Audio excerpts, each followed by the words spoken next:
Shalom saudaraku, pagi hari ini kita mau merenungkan firman Tuhan dengan judul Kejadianku Dahsyat. Apakah yang dapat kita banggakan di dalam dunia ini? Sebagian orang memiliki kebanggaan ketika mendapatkan promosi dari atasan, atau beberapa orang membanggakan barang-barang atau produk-produk yang dia beli dengan harga yang sangat tinggi, sehingga barang tersebut tidak boleh disentuh oleh orang lain, ataupun kebanggaan-kebanggaan lain dalam dunia ini. Di dalam Kejadian 1 ayat 26, berfirmanlah Allah, baiklah kita menjadikan manusia menurut gambar dan rupa kita, supaya mereka berkuasa atas ikan-ikan di laut dan burung-burung di udara, dan atas ternak, dan atas seluruh bumi, dan atas segala binatang melata yang merayap di bumi. Allah menjadikan manusia menurut gambar dan rupa Allah. Allah mendiskusikannya, merencanakannya di tempat yang sangat mulia, di dalam kerajaannya. Kejadian manusia ada di dalam rencana mulianya Allah. Kita ada di dalam rencananya Tuhan, bukan rencana manusia.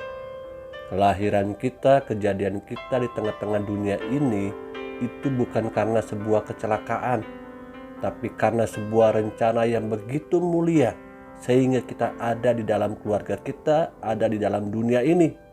Kejadian pasal 1 ayat 28, Allah memberkati mereka, lalu Allah berfirman kepada mereka, beranak cuculah dan bertambah banyak, penuhilah bumi dan taklukkanlah itu.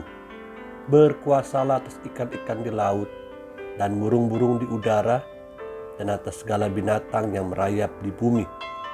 Allah memberikan berkat-Nya kepada kita, dan Allah memberikan perintah, memberikan mandat sebagai manusia untuk menguasai, menaklukkan segala ciptaannya yang lain dalam dunia ini. Allah menyediakan berkat untuk manusia menjalankan semua perintahnya. Berkat yang Allah sediakan buat manusia adalah kemampuan untuk kita menjalankan setiap perintah-perintah Dia. Jadi berkat bukan membuat kita menjauh daripada Allah, tapi membuat kita dapat memuliakan nama Allah. Kejadian pasal 2 ayat yang ke-7, ketika itulah Tuhan Allah membentuk manusia itu dari debu tanah dan menghembuskan nafas hidup ke dalam hidungnya. Demikianlah manusia itu menjadi makhluk yang hidup. Kita terbuat dari debu dan tanah. Kita adalah benda mati. Namun ketika diberikan nafas hidup, kita menjadi hidup dan kita bisa beraktivitas, bahkan kita memuliakan, memuji dan menyembah Tuhan. Saudaraku yang Tuhan kasihi, Allah menjadikan manusia hidup itu dengan nafas-Nya. Dalam hidup kita ada nafas ilahi. Dalam hidup kita tinggal roh Allah yang bersemayam. Baiklah setiap kita menghargai, menghormati nafas yang sudah diberikan oleh Dia. Hidup kita adalah sebuah karya Allah.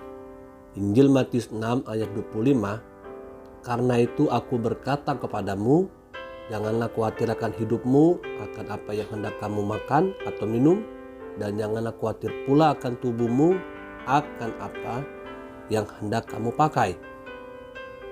Bukankah hidup itu lebih penting daripada makanan dan tubuh itu lebih penting daripada pakaian? Hidup kita itu sebuah anugerah daripada Tuhan. Lebih berharga daripada makanan, lebih berharga daripada pakaian yang kita miliki ataupun yang lainnya. Joyce Meyer, seorang hamba Tuhan, berkata, jika Anda tidak tahu betapa istimewanya Anda sebenarnya, maka Anda tidak akan menjadi seperti yang Allah ciptakan. Mengertilah, mengenallah kehendak Allah dalam hidup kita, karena kejadianku dan kejadianmu dahsyat di dalam tangan Tuhan yang kuat.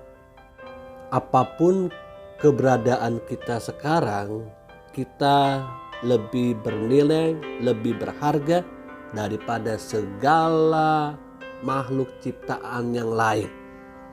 Karena di dalam kita tinggal Roh Allah. Dan Roh Allah adalah bukti kasih Allah dalam hidup kita. Amin.